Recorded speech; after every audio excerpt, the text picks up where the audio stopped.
Makna hablum minallah atau hubungan vertikal manusia dengan Tuhannya tersirat di balik keunikan sejumlah bangunan yang berada di Masjid Agung Banten ini.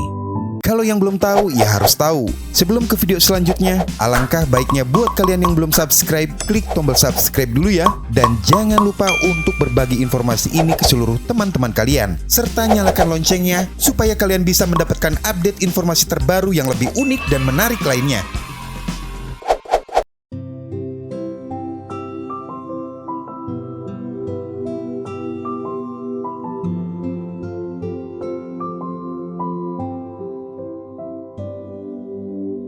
Pada awalnya Banten adalah bagian dari Kerajaan Sunda.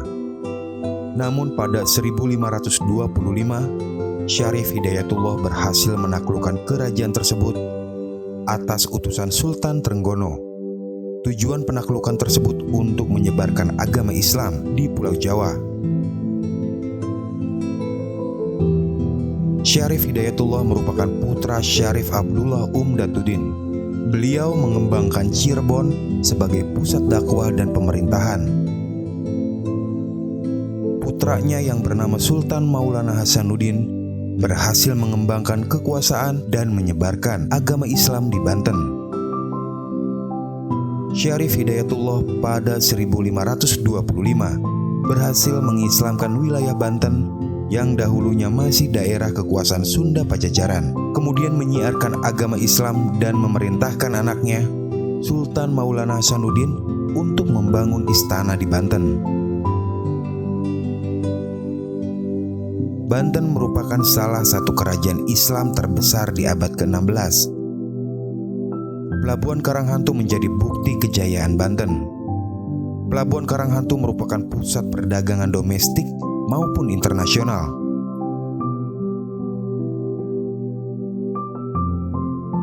Para pedagang Cina, India, Turki, dan Arab membawa rempah-rempah ke pelabuhan Karanghantu sebelum dijual ke Eropa. Makna hablum minallah atau hubungan vertikal manusia dengan Tuhannya tersirat di balik keunikan sejumlah bangunan yang berada di Masjid Agung Banten ini.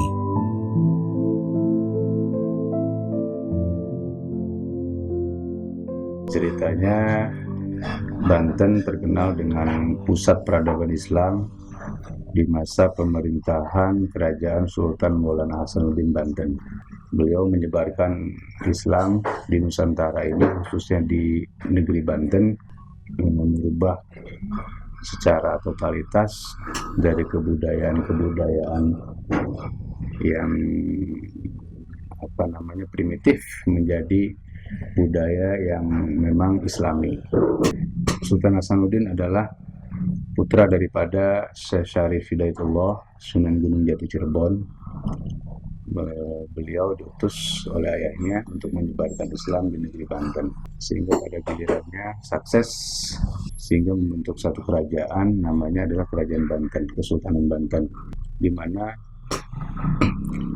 terbukti sebagai bukti sejarah Kesultanan Banten. Di sini berdiri satu masjid agung Kesultanan Banten dan menara Banten sebagai ikon atau sebagai pusat peradaban Provinsi Banten, di mana dua ikon ini adalah selain diakui secara nasional, begitu juga diakui secara internasional. Dengan keberhasilan Sultan Maulana Hasanuddin Banten ini, kemudian banyak masyarakat yang tadinya kehidupannya primitif secara agama, kemudian sekarang menjadi terang benderang mengikuti tuntunan Rasulullah Muhammad SAW berkat perjuangan Sultan Maulana Hasanuddin Banten. Selain dikenal dengan pusat peradaban Islam, Banten juga dikenal dengan kejawaraannya, kemudian ulamanya, kemudian santrinya.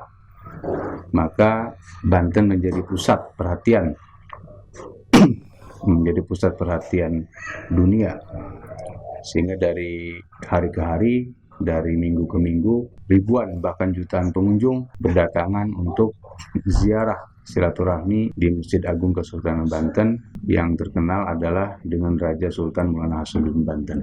di mana bangunan masjid itu tersendiri mempunyai ciri khas. Ciri khas tersendiri, pintunya aja terdiri dari 5 pintu, itu menandakan rukun Islam. Rukun Islam ada 5, kemudian tiang-tiangnya ada 12, itu menandakan rukun sholat. Jadi Sultan sendiri tidak sembarangan membangun satu masjid, dan juga adalah penuh nilai-nilai nilai-nilai historis ya, nilai-nilai sejarah. Kemudian Menara Banten juga menjadi salah satu ikon yang sangat terkenal. Menara Banten ini adalah yang dulunya konon digunakan untuk azan ya, untuk azan supaya terdengar di seluruh masyarakat, karena memang pada zaman dulu belum ada namanya speaker atau mic gitu. Selain itu juga di Banten ada Benteng Surosoan, ada Benteng Spilwik, ada Benteng Kaibon, dan itu pun mempunyai karakteristik tersendiri. Sedangkan Benteng Surosoan adalah sebagai benteng pertahanan Sultan Maulana Hasanuddin Banten, sedangkan Benteng Spilwik adalah benteng pertahanan Belanda yang pada saat itu adalah terjadi pertempuran yang sangat dahsyat konon ceritanya. Jadi masing-masing ini mempunyai benteng pertahanan. Selain itu juga ada Benteng Kaibon ya, yang terletaknya tidak jauh dari Benteng Surosoan, sekitar 1,5 kilo dari Benteng Surosoan. Di luar itu juga banyak sekali sebagai bukti-bukti sejarah bahwasanya Banten pernah mengalami masa kejayaan. Di masa kejayaan Sultan Maulana Hasanuddin, zaman kejayaan Sultan Ageng Tirtayasa, kemudian juga Sultan Abdul Mafakir. Banyak sekali setelah generasi-generasi Sultan Maulana Hasanuddin juga mengalami masa-masa kejayaan Islami.